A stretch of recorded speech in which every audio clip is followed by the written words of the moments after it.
Gálatas capítulo de número 2, versículo de número 20, e depois nós iremos lá para Gálatas capítulo de número 6. Diz o seguinte a palavra do Senhor, Gálatas 2, versículo de número 20. Fui crucificado com Cristo, assim já não sou eu quem vive, mas Cristo vive em mim. A vida que agora vivo no corpo, vivo-a pela fé no Filho de Deus, que me amou e se entregou por mim. Não anulo a graça de Deus, pois se a justiça vem pela lei, Cristo morreu inutilmente ou em vão. Gálatas capítulo número 6, versículo de número 12. Os que desejam causar boa impressão exteriormente, tentando obrigá-los a se circuncidarem, agem desse modo apenas para não serem perseguidos por causa da cruz de Cristo. Pai, a tua palavra que será ministrada nesta hora, o Senhor nos use com poder, com graça, que o teu Espírito ilumine os olhos do entendimento dos nossos corações, para que nós possamos receber a tua palavra nesta noite, em nome de Jesus. Não vou me demorar, porque é ceia, e eu sei que hoje é o dia das mamães, e nós precisamos fazer uma homenagem para vocês, que são mães, né, que estão aqui nesta noite, mas eu quero dar sequência à nossa série de mensagens que nós iniciamos no domingo passado, e as próximas mensagens, outras pessoas estarão ministrando aqui para vocês, pessoas estas que já estão revestidas e inseridas da autoridade do nome de Jesus, para poder fazer a mesma coisa, e sei que Deus usará as vidas de cada um deles, para que possam ser instrumentos de Deus aqui na terra.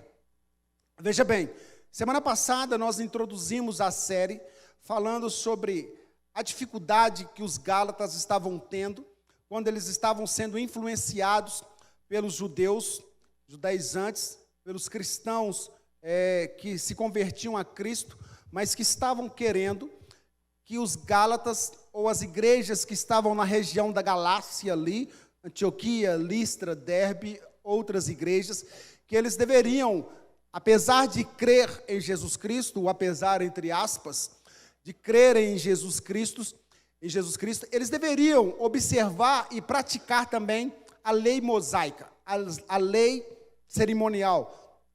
Eles não poderiam estarem sendo justificados somente através do sangue de Cristo, através da pessoa de Jesus Cristo, através do sacrifício de Jesus Cristo.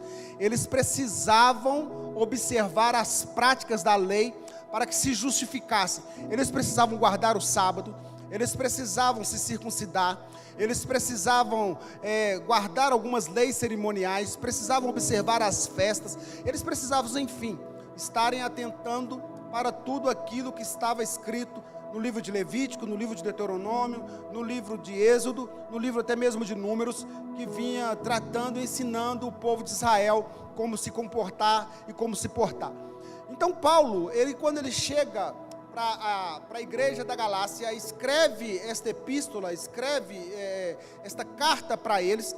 Paulo escreve com o seguinte objetivo: ele identificou que a igreja, ou as igrejas que estavam na região da Galácia, eles estavam sofrendo, eles estavam padecendo de um mal, e estavam ficando enfermos, eles estavam adoecendo com aquelas coisas que estavam adentrando para dentro da igreja.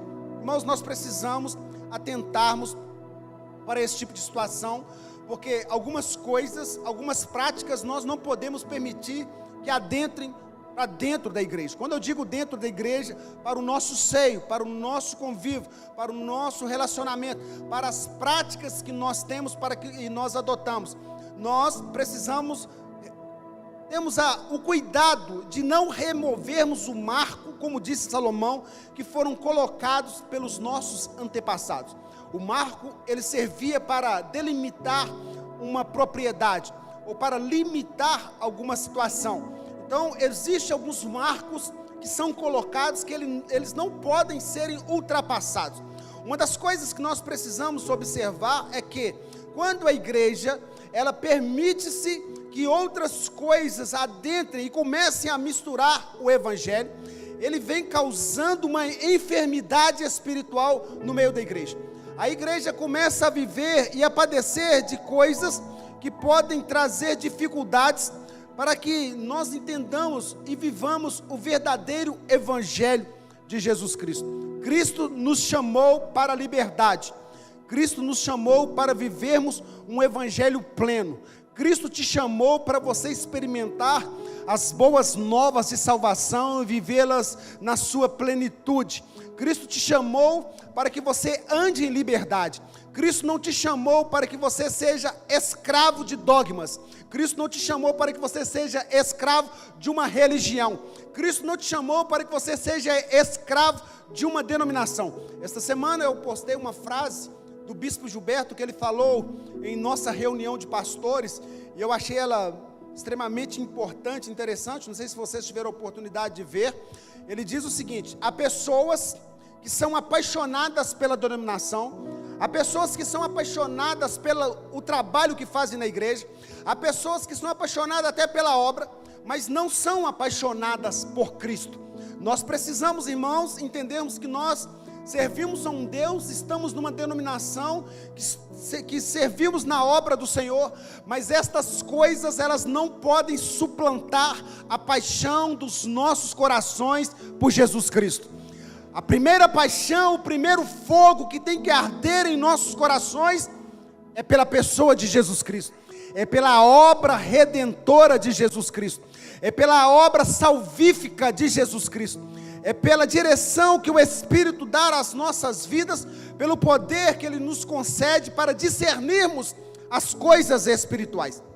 A igreja da Galácia, os Gálatas, eles estavam vivendo um período de, digamos assim, de trevas espiritualmente falando. Eles estavam como que estivessem com venda em seus olhos. Eles estavam abdicando dos ensinamentos que Paulo estava os ensinando. É a mesma coisa que nós, aqui como igreja metodista wesleyana, seguimos as diretrizes de John Wesley, né, que muitas pessoas não sabem quem foi John Wesley. John Wesley foi um grande evangelista, um grande avivalista do século 17, do século 18, que revolucionou a Inglaterra. E tem uma frase de John Wesley que ela é emblemática, né? Ela é clássica também. Ele diz o seguinte: dê-me 100 homens que não temam senão ou somente o pecado, e eu abalarei o mundo. Então nós somos filhos, ou seguimos a doutrina wesleyana, seguimos a orientação wesleyana. E o povo wesleyano é um povo, né? Quando eu digo o povo wesleyano, eu não digo somente nós, porque quando nós falamos de wesleyanos, a igreja metodista segue a doutrina wesleyana, a igreja metodista livre segue a doutrina wesleyana, a igreja do Nazareno segue a doutrina wesleyana, a igreja do povo de Deus também segue a doutrina wesleyana. Então a doutrina wesleyana, ela é bem difundida na sociedade. É como se nós entendermos isso, somente nós os pastores, nós os clérigos, porque quando Paulo escreve essa carta, ele escreve essa carta direcionada aos líderes da igreja, aos líderes daquelas igrejas que estavam permitindo que outras pessoas doutrinassem de forma duvidosas e de formas contrárias aos ensinamentos que ele havia deixado para aquele povo. É a mesma coisa que nós, que zelamos pelas nossas doutrinas, pelos nossos costumes, permitimos que outras pessoas venham e ensinem coisas contrárias, que venham e ensinem coisas que façam com que vocês entendam e que vocês acreditem que somente crer em Jesus Cristo não é suficiente. Você tem que crer em Jesus Cristo, mas você tem que andar com uma arruda atrás da sua orelha, para você alcançar a graça. Você tem que crer em Jesus Cristo, mas você precisa acender uma vela de 7 dias. Você tem que crer em Jesus Cristo, mas você precisa, sabe, ter um copo d'água para poder abençoar a sua vida. Você tem que crer em Jesus Cristo, mas você precisa fazer outras coisas. Irmãos, eu quero dizer para você uma coisa: a sua fé em Jesus Cristo, ela é suficiente para que Jesus perdoe todos os seus pecados, para que Jesus te introduza na vida eterna, para que Jesus te conduza ao céu. A nossa fé em Jesus Cristo é suficiente. Então nós não podemos crer em Cristo e também usarmos alguns amuletos, porque existem algumas pessoas que acreditam em Jesus Cristo, mas usam alguns amuletos, e algumas pessoas usam, ou até permitem-se esse tipo de coisas, com medo de perseguição. Sabe, irmãos, eu vou te falar uma coisa: você foi chamado para ser perseguido. Nós fomos chamados para sermos perseguidos, nós fomos chamados para não sermos aceitos, nós fomos chamados para revolucionar, nós fomos chamados para confrontar, nós fomos chamados para transformar, porque nós levamos a verdadeira mensagem que transforma o homem, que liberta o homem, sabe, que vivifica o espírito do homem, que edifica a vida do homem. Os valores eternos, eles são inegociáveis. Aquilo que Jesus colocou em seu coração, ele é inegociável, se estiver alinhado com a palavra de Deus. Os princípios cristãos que você tem na sua vida são inegociáveis. Não aceite deturpação, não aceite nada que possa impedir você de avançar. Agora veja bem, quando Paulo começa a escrever aos Gálatas, ele diz: ó Gálatas insensatos. Ele diz da seguinte forma para eles: vocês são insensatos. Em outras palavras, estava dizendo: vocês são estúpidos. Vocês estão abandonando, vocês estão decaindo da graça, vocês estão decaindo do evangelho que eu vos preguei. Veja bem o contraste, irmãos. Quando Paulo escreve à igreja de Coríntios, quando você lê o livro de Coríntios, eu falei isso aqui para vocês, a igreja de Coríntios, se fosse para os dias de hoje, talvez ela nem fosse considerada uma igreja. Por quê? Era uma igreja em que no dia da ceia, dia de hoje, igual está acontecendo aqui, sabe o que acontecia antes da ceia? As pessoas chegavam mais cedo, enchiam a cara, bebiam, ficavam bêbadas. As pessoas chegavam mais cedo, e as que tinham mais dinheiro comiam, e não se preocupavam com as outras pessoas. Porque, irmãos, nós ceamos, e tomamos esse cálice aqui. Você pega 1 litro de vinho, e distribui ele por 358 cálices. Antigamente a ceia não era assim. A ceia tinha um banquete, a ceia tinha muita comida, muita bebida, e tinha vinho de verdade, e o povo aproveitava aquele momento para poder encher a cara. Na igreja de Coríntios, tinha gente que quando tinha uma demanda contra o seu irmão, ao invés dele resolver contra o seu irmão, ele levava o seu irmão na justiça. A igreja de Coríntios, tinha um lá, que ele estava tendo relação sexual com a mulher do seu pai. A igreja de Coríntios, tinha gente lá, que não conversava um com o outro, que não se falava um com o outro. Era uma igreja totalmente deturpada, era uma igreja cheia de problemas, mas ela tinha uma coisa, irmãos, que as outras, a igreja da região da Galácia não tinha. Elas tinham a fé convicta em Cristo. Pastor, então peraí, então você está dizendo que isto é mais plausível do que aquela situação? Não, irmãos, não estou dizendo isso para você. Eu estou dizendo para você, e quero que você entenda o seguinte, que uma crença errada, uma doutrina errada, é mais difícil de mudar do que um comportamento errado. Porque se o crente, ele crê corretamente, mas está tendo um comportamento errado, se você discipulá-lo, se você acompanhá-lo, você consegue ajudá-lo a mudar de vida. Mas se a pessoa tem uma convicção de uma crença diferente do que a palavra diz, irmãos, você é muito difícil tentar mudá-lo. Tenta mudar com um testemunho de Jeová. Tenta, prega para ele, porque ele crê que aquela situação dele é verdade. Poucos se convertem. Chega para o mormon, explica para o mormon que a poligamia é pecado. Explica para o mormon que aquele evangelho, o livro dos mormons que eles têm, é maldito, porque Paulo diz que se alguém pregar um outro evangelho, seja anátema. E Joseph Smith disse que ele recebeu uma revelação, e Jesus deu para ele um outro evangelho. Isso é heresia. Esse povo não muda, esse povo tem dificuldade de mudar. Agora o irmãozinho que está lá com dificuldade na sua vida financeira, que está com dificuldade na caminhada, se você investir tempo nele, se você investir vida nele, se você investir discipulado nele, mostrar para ele que ele tem condições de sair daquela vida, ele muda. Por quê? Porque ele crê corretamente. A sua conduta não está sendo uma conduta de um santo, a sua conduta está sendo uma conduta que está trazendo escândalo. Mas para ele mudar, se você investir vida, a graça de Deus tem poder para mudar qualquer situação. Não fez isso na sua vida? Não fez isso na minha vida? E você e eu, quantas das vezes nós deslizamos? Quantas das vezes nós vacilamos, irmãos? Quantas das vezes nós tropeçamos na caminhada cristã? Quantas vezes você falou alguma coisa que você falou, não podia ter falado aquilo, Jesus, me perdoa. E Jesus te perdoa. Um comportamento errado. E quantas vezes que você se pegou, sabe, numa roda, falando mal do seu irmão, e Jesus te perdoou. Agora, se você crê de forma errada, se você achar que a maneira que você crê, a sua justiça, o seu jeito de proceder é o mais correto de todos, é muito difícil da gente conseguir mudar isso. Preste atenção, tente mudar um santarrão, tente mudar uma pessoa que acha que ela é a mais santa do mundo. Ela acha que ela é a mais santa do mundo, e ela acha, muitas pessoas acham que Jesus veio, parece que é só para ela, que Jesus teve condições de mudar só a vida dela. Já viveu com essas pessoas assim? Minha vida mudou, mas a vida do outro, não tem jeito não, pastor. Se mudou a sua, por que não vai mudar a dele?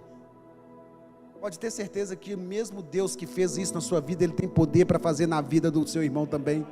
Ele tem poder para mudar a vida do seu irmão também.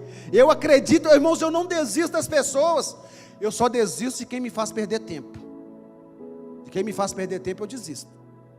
De quem está fazendo hora com a minha cara, aí eu desisto. Aí não tem jeito, mas se a pessoa quiser eu não desisto. Eu vou com a pessoa até o final, sabe por quê? Porque Jesus não desistiu de mim, Jesus não me abandonou, Jesus não me deixou para trás, é por isso que eu não desisto. Então não desista do seu irmão, não desista da pessoa que está com você, sabe? Então é por isso que Paulo chama os Gálatas de insensatos, de estúpidos. Por quê? Porque ele estava crendo de uma doutrina errada, de uma forma errada. O que eles estavam dizendo? Eu acredito em Jesus Cristo, eu creio em Jesus Cristo, mas eu preciso circuncidar. Eu acredito em Jesus Cristo, mas eu preciso guardar o sábado. Eu acredito em Jesus Cristo, mas eu preciso guardar a lei. Irmãos, não dá. Eu ensinei para vocês aqui semana passada, a lei, ela nos serviu de aio, ela nos serviu para conduzir a Cristo. Tudo aquilo do Antigo Testamento é sombra das coisas que haveriam de vir, que se cumpriram todas em Cristo. Agora, quem tem a realidade não precisa de sombra.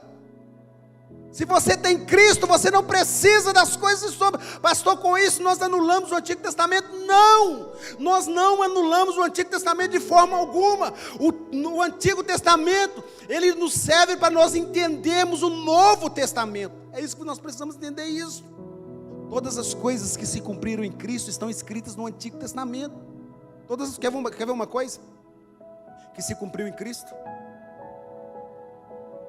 Quando Moisés bateu na rocha, ele feriu a rocha. Quem que ele feriu? O próprio Cristo. Porque Paulo diz, a rocha que os acompanhava e que jorrou água para vocês no deserto, é o próprio Cristo. Você está entendendo? Então as coisas que aconteceram lá, no passado, no Antigo Testamento, é para mostrar o que iria acontecer no Novo Testamento. É para mostrar o que Cristo haveria de vir fazer, o que Cristo iria cumprir,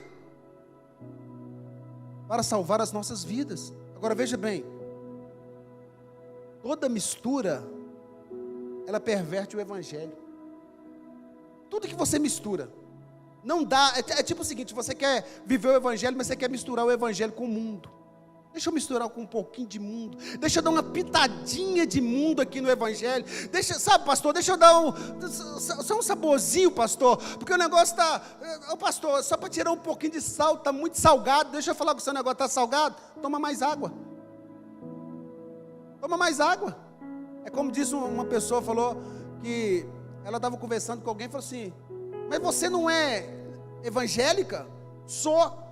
Mas grossa desse jeito, os crentes não são o sal da terra. Falou, é verdade, mas eu sou o sal grosso. Está entendendo? É tipo isso, irmãos. Tome mais um pouco d'água. O evangelho de Cristo, deixa eu dizer uma coisa, ele é leve, ele é suave, porque o fardo de Jesus é leve e é suave. Mas deixa eu te contar uma coisa, irmãos, você precisa entender, não dá para misturar o evangelho. Não dá para acrescentar nada no evangelho. O evangelho ele é puro e simples. Não dá. Pastor, mas não dá para eu estar na igreja, seguir Jesus. E agora eu estou abrindo até. Não dá para seguir Jesus e de vez em quando, pastor, sabe? Quando eu ouço aquelas batidas do funk, não dá. Não dá. Não dá. Não dá. Ah, não. Pastor, mas é aquela, como é que eles falam? É sofrência? Antigamente, na minha vida, agora é sofrência. Quando eu era jovem, era música de corno. Não dá, pastor, para eu ficar lá. Não dá, não, crente, não dá, não dá. Não dá. Pastor, não dá para eu seguir Jesus e de vez em quando eu acessar algumas páginas pornográficas. Não dá. Não dá, não dá. Não dá para misturar. Pastor, não dá para eu seguir Jesus e não conversar com meu irmão. Não dá. Não dá, porque lá no céu, vocês vão morar no mesmo lugar. Se vocês não se consertarem antes, vocês irão para o céu. Não dá. Pastor, não dá para eu seguir Jesus sabe, e ter uma vida assim, pastor, de ter um sexo antes do casamento. Não dá, é pecado. Não dá. Não dá para perverter. Não dá para eu seguir Jesus e ter umas 2 ou 3 mulheres, pastor. Não dá, não dá. Hoje eu fui comprar um presente para minha esposa, mas o Lucas, nós ficamos aterrorizados com o que nós ouvimos na casa do cara. Que gente vai lá comprar roupa e deixa chip escondido debaixo do tapete o cara é policial. Debaixo do tapete eu só estou falando com você, entendeu? Você não é mais, você aposentou, né? Debaixo do tapete, roupa dentro do estepe. Como assim? Eu falei, não, teve um cara aqui que chegou aqui um dia, comprou todas as peças de roupa e um sapato e falou assim, se a minha mulher perguntar, você fala que eu comprei aqui, tal. Não dá. Não dá para ser assim, irmãos, não dá. O evangelho perverte, misturar o evangelho perverte a vida do crente. Não dá. Você precisa entender que você é luz do mundo. Você precisa entender que você é sal da terra. Agora preste atenção, te ajudando aqui. Jesus diz que se o sal se tornar o quê? Se o sal se tornar o quê? Insípido. O que é insípido? Sem sabor. E quando que o sal se torna insípido? Insípido é estragar. O sal se torna... Vocês já viram o sal estragar? Sal estraga? Não estraga. Sal você pode deixar ele 1 milhão de anos lá na praia, ele não estraga. Pode deixar ele, não estraga. Onde que o sal estraga, pastor? Põe cebola, põe pimentão, faz aquele tempero caseiro gostoso que vocês fazem. Ele já começa a ter prazo de validade. O crente que é o sal da terra, quando ele começa a misturar com as coisas do mundo, ele começa a perder a validade. Ele começa a ter prazo de validade. Então não dá para poder misturar o evangelho, não dá. O evangelho você precisa viver ele de uma forma pura. Nós aqui estamos caminhando para isso, para viver um evangelho de uma forma pura. Irmãos, eu vos prego nesta noite com a convicção que diz o escritor aos Hebreus. E quero que vocês cumpram este texto. Obedecei em tudo aos vossos líderes, porque eles hão de prestar conta das vossas almas. Eu vou prestar conta das vossas almas. Se eu não vos ensinar de uma forma genuína, se eu não te ensinar você o verdadeiro evangelho, eu vou prestar conta de vocês. Deus vai cobrar de mim. Eu não quero que você vá para o inferno, eu quero que você vá para o céu. Eu quero que você tenha uma vida plena, eu quero que você tenha uma vida genuína. Agora preste atenção, qual que é uma das maiores situações que acontecem quando nós misturamos o evangelho? Quando nós cremos que nós somos salvos pela graça, mas acreditamos que a santificação é pelo nosso próprio esforço. Pastor, então como assim? Então eu não preciso me santificar? Veja bem, quem opera a santificação na vida do homem? O Espírito Santo. É o Espírito Santo de Deus quem santifica o homem.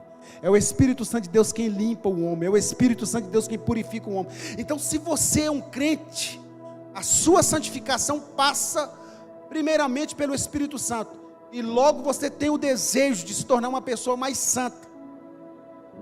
Agora, quando você se torna uma pessoa insensível à voz do Espírito Santo, as coisas para você se tornam indiferentes. As coisas de Deus passam a ser indiferentes. E Deus não quer que você tenha uma vida de indiferença. Deus quer que você seja santificado. O seu corpo, alma e espírito sejam santificados para o grande dia do Senhor. Nós precisamos entender isso. Quando nós misturamos o evangelho, irmãos, nós pensamos que é quando a gente pensa que a vitória sobre o pecado e o diabo é algo conquistado pelo nosso esforço. Deixa eu te falar uma coisa.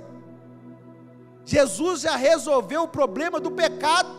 Jesus já venceu o diabo na cruz do Calvário. Pastor, então por que eu estou então, pastor, vivendo essa vida de pecado? Muitas das vezes é falta de vergonha na cara. Porque eu sei o que me faz mal. Você sabe o que te faz mal? Você sabe o que te faz mal? Você sabe o que te faz mal? E se o que nos faz mal nós vamos fazer? Não faz. Essa semana eu estava conversando com uma pessoa que falou assim: pastor, eu estou fumando. Eu falei: pode fumar, pastor? Eu falei: não pode fumar. Por quê, pastor? Eu falei: não, você vai jogar o seu cigarro fora. Eu vou. Eu falei: por que você não pode fumar? Porque, eu expliquei para ele, porque o nosso corpo é templo do Espírito Santo. Então nós não podemos destruir o templo do Espírito Santo. Ele falou: eu sou templo, não vou fumar mais. E eu gostei da fala dessa pessoa.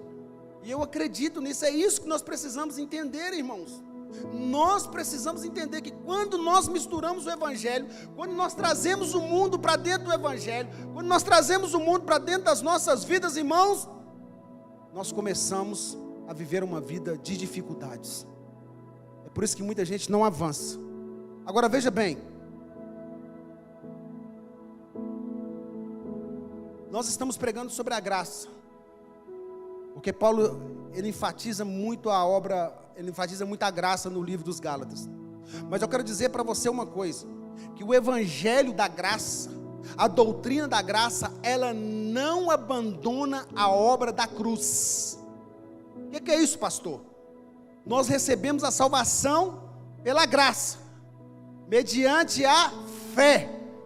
Recebemos pela graça mediante a fé, mas nós precisamos proclamar a obra da cruz de Cristo. Você precisa entender que é a obra da cruz de Cristo é que produz fé em nossas vidas, é que produziu a graça para que nós estejamos nela. Então logo, é por isso que eu li esse versículo onde Paulo diz: já não sou mais eu quem vivo, porque é Cristo quem vive em mim. Preste atenção, irmãos. Por que a maioria das igrejas hoje tem dificuldades de avançar? E eu não quero que esta igreja tenha dificuldade de avançar, porque muitas igrejas têm abandonado a obra da cruz. Muitas igrejas têm deixado de proclamar a obra da cruz. O que a cruz produz na vida de um homem, irmãos, é algo sobrenatural. A cruz produz na vida de um homem a vitória contra o pecado. A cruz produz na vida do homem a vitória, sabe, contra a condenação. Jesus conquistou tudo para nós na cruz do Calvário. Então o evangelho da cruz precisa ser anunciado. E os Gálatas, o que eles estavam fazendo? Deixando de pregar a obra da cruz, achando que era pelo merecimento deles, achando que era pelas boas obras deles, achando que era pelos seus esforços. Irmãos, o que Jesus padeceu ali na cruz do Calvário, homem nenhum consegue se aproximar. do que Jesus padeceu. E você acha que é com seu esforço, eu acho que é com meu esforço que eu serei aceito por Deus, eu acho que é quando eu me sacrifico demais que eu sou aceito por Deus. Não, eu sou aceito por Deus porque Ele aceitou Jesus Cristo na cruz do Calvário. Ele aceitou o sacrifício do seu Filho ali na cruz do Calvário. Por isto eu tenho vida. Por isto você tem vida, por isto você tem fé, por isso você consegue avançar. É por isso que o crente não pode sair debaixo da cruz de Cristo. A W. Tozer, ele diz a seguinte frase: a cruz de Cristo é a coisa mais revolucionária que aconteceu entre os homens. A cruz de Cristo se fez maldição, se tornou maldito no meu lugar, no seu lugar.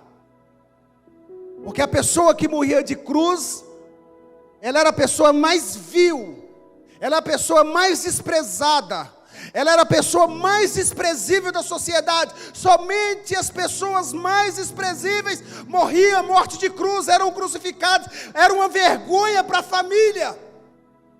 Mas Deus decidiu expor o seu Filho numa cruz, para que nós tivéssemos vida. Deus decidiu expor Jesus numa cruz, tornou um vitupério, tornou uma vergonha, tornou um ser desprezível, o abandonou ali na cruz.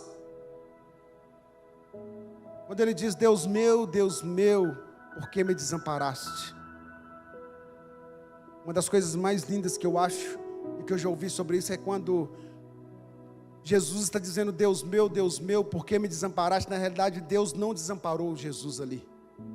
Na realidade, todos os nossos pecados estavam sobre Ele naquele momento. Todos os pecados da humanidade estavam sobre Jesus. Ele sentiu o peso, e a Bíblia diz que o que faz separação entre o homem e Deus são os nossos pecados.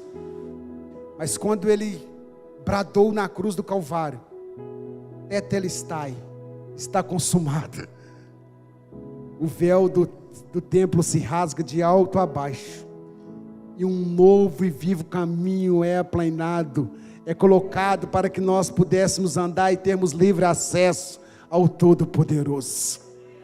E detalhe, irmãos, preste atenção: antes o povo tinha que entrar no templo para poder encontrar Deus. Depois da cruz, Deus vem e faz morada no nosso templo, faz morada na sua vida. Então, aonde você está indo, você está levando Deus dentro de você. É por isso que Paulo estava preocupado com os Gálatas, com o que eles estavam vivendo. Eles precisavam entender que eles não podiam abandonar a obra da cruz.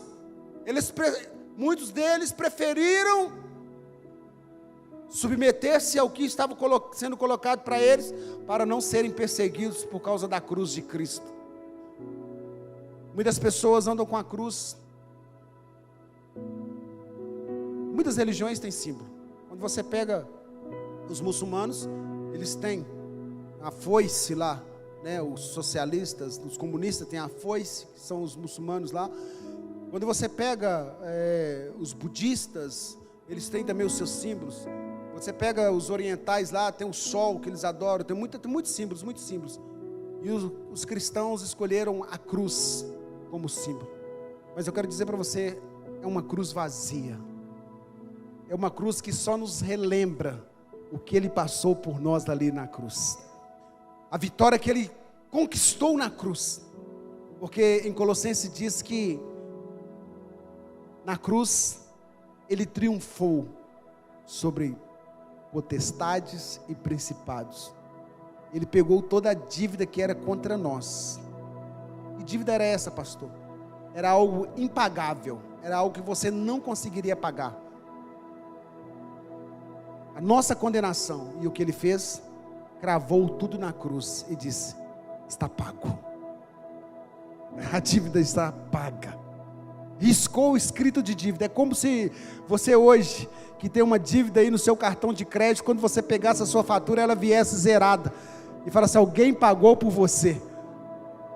Creia, Guardado as proporções da comparação, foi isso que Jesus fez. Tudo aquilo que nos condenava, tudo aquilo que nos acusava, tudo aquilo que nos separava de Deus, Ele colocou na cruz e triunfou sobre os demônios, sobre os principados, os expôs publicamente. Ele declarou para todos: a partir de agora, quem olhar para mim estará justificado. Quem olhar para mim será aceito pelo meu Pai. É por isso que você é aceito por Deus. Creia, irmãos, que não tem nada a ver com você. Não tem nada a ver com você, acredite em mim. Não tem nada a ver com você, não tem nada a ver com nós. Tem tudo a ver com Jesus. Você está aqui nesta noite, é porque você creu. Mas o que te sustenta se chama Jesus Cristo. O que te sustenta e o que te purifica se chama sangue do Cordeiro. O que te guarda se chama Espírito Santo. E você precisa acreditar nisso. A igreja dos Gálatas estavam perdendo tudo isso. Eles experimentaram tudo isso, mas na caminhada deixaram-se levar por outra doutrina. Guarde a doutrina, a sã doutrina no seu coração. Quando eu falo doutrina, é doutrina da palavra de Deus. É a palavra de Deus que é a doutrina. Esse evangelho genuíno. Mas não interprete-o segundo o seu bel prazer. Interprete-o segundo o Espírito te revelar. Aceite-o segundo o que Deus tem falado através das nossas vidas para você.